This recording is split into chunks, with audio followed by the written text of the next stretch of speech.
know this one's a little bit late, but I thought I'd finally get around to answering the question, should you play The Messenger? The first question you should be asking yourself is, do I like games like Shovel Knight?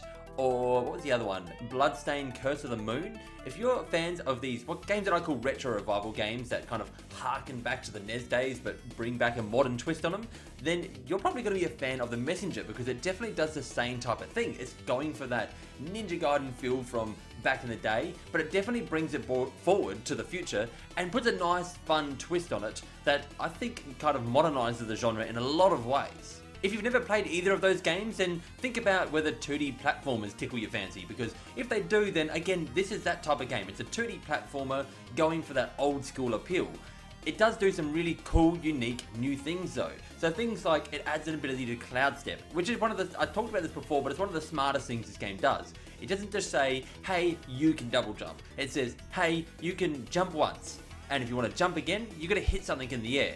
And then you gain what's called a cloud step, meaning that you can jump a consecutive time. And you can chain these together, so every time you hit something in the air, you can do another jump, another jump. You can almost use this ability to kind of break your way up to getting to spots that is kind of unintended, but also intended for you to skip areas or even do things like there's puzzle rooms that actually require you to chain these together to kind of figure out how to get to the secret collectibles. And that's another thing this game does have, is collectibles. But in saying that, I enjoyed the challenge of getting these collectibles much more than I did the actual reward for collecting them all. Another thing this game does incredibly well is the writing. It kind of takes that Shovel Knight approach of adding clever writing and clever characters in there that make you want to listen to the dialogue.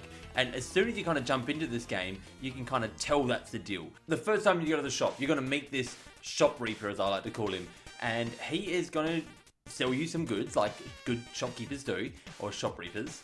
And then he's also going to have the option to tell you a story. And it's well worth actually just listening to each one of these stories. Because the first one I listened to, I was like, wow, that's really cool. I want to listen to the next one.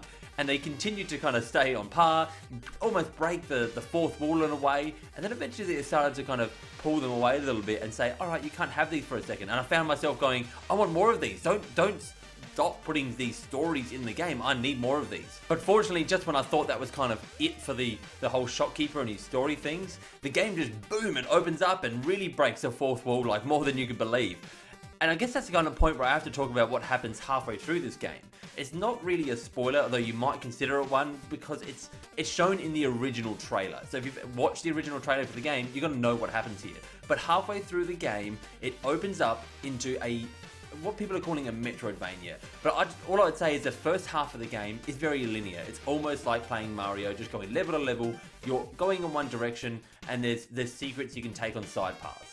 As soon as you get to this halfway point of the game, you gain a different graphical style, and you can all of a sudden revisit all the areas that you've been to before and find new paths and different ways to go because of these new abilities that you have. And that is required to finish the game. Now, speaking of these new abilities, that's also what kind of makes this game, is the fact of all these different abilities you gain as you're progressing through this game really makes it feel fun to platform. So yeah, at the start you may just have an attack and your cloud step ability. But as you open up, you're going to gain these glides and all these other abilities that are going to allow you to not only deal with enemies, but also deal with just getting around the landscape a lot better and making it fun to do so. And the other thing this game does really well that I want to quickly touch on is that it doesn't shove it down your throat.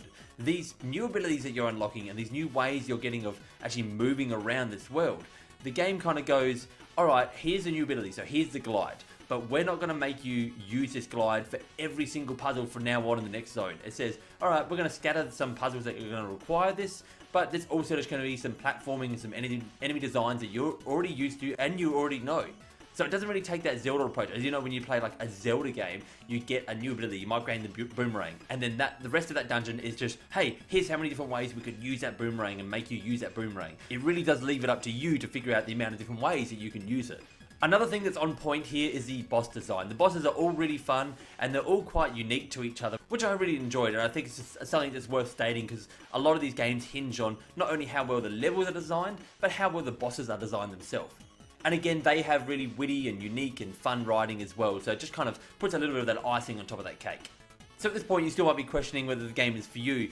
Really, what you're going to be going down to is, do you like 2D platformers? Games like It almost gets a bit of a Celeste feeling in there, or even things like the Shantae games. It borrows bits and bobs from them. But the one thing that might confuse some people, and it certainly confused me, is whether you're going to be into a linear 2D platformer or you're into the Metroidvania style. Because it changes halfway through, it almost throws you for a 6. So I'm running through this game and I'm really enjoying myself, and then all of a sudden it opens up into this big open world map and this big Metroidvania. Now if you love Metroidvanias, you might not have enjoyed the first part to actually get there in the first place. But if you don't like Metroidvanias, then you might not enjoy the back half of the game. That being said, my biggest problem in Metroidvanias is getting lost, and this game managed to open up in a way that also gave me some direction and helped me find some of the elements that I needed to find to make my way to the end. So I really enjoyed the game design, the level design is fantastic, the music kind of really harkens back again to that same 8-bit kind of soundtrack that you'd be used to from these type of games.